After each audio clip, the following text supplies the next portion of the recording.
Hi everybody! My name is Marie Heward and I'm a graduate assistant at the Palmer Museum of Art. In this video I'm going to show you how to use graphite transfer to transfer a drawing that you have made onto another sheet of paper and create a repeated design. For the last part of this video I'm going to show you how to transfer your drawing to a finished artwork. And you can see I've cut out the part of my drawing that I wanted. And I'm going to flip it on over and take the pencil. I can see where to do it because I have used Sharpie and I can see right through my paper. You don't need to cover the whole paper. You're just covering the part where the drawing is. And then a lot of Art Nouveau works have borders, so I'm going to create a border design. I want to just see, do I want it to be straight up and down my border? Do I want to come out at a little bit of an angle? I think I would like to do a little bit of an angle. So I'm going to just hold it really still and then just trace over my drawing.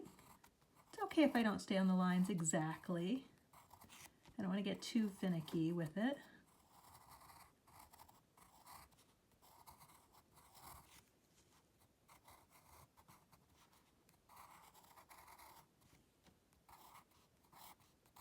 Can always go back in and change things up a little bit once I've finished drawing.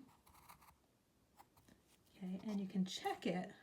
I'm keeping one finger on it and you can check it to make sure that it's right before you pull it off altogether. Because it can be hard to line things back up again. So then I'm going to do my next one. Do I want my next one coming out at an angle too? The same angle? I think I'd like to repeat about the same.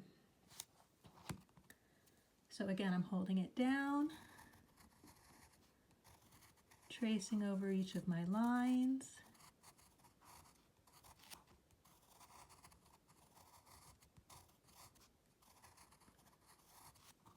And it's okay if it's not exactly the same as before.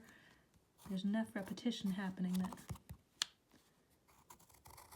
it'll just look even more natural if I don't get it exactly the same. Pick it up. Perfect. I would need to add one more to complete my border. And then I can go back in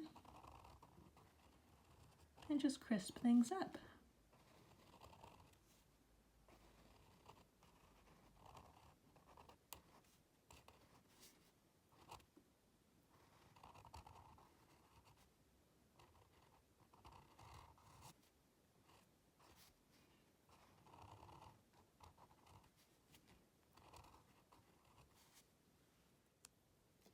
And here's my finished border design. I decided to go with gray because that was the color of the original plant that I started with and I wanted to keep with the winter theme. Then I used yellow because it had kind of a lot of contrast with the gray that other colors just didn't have. And I used purple because purple and yellow are opposite on the color wheel. I wanted to give it some pop.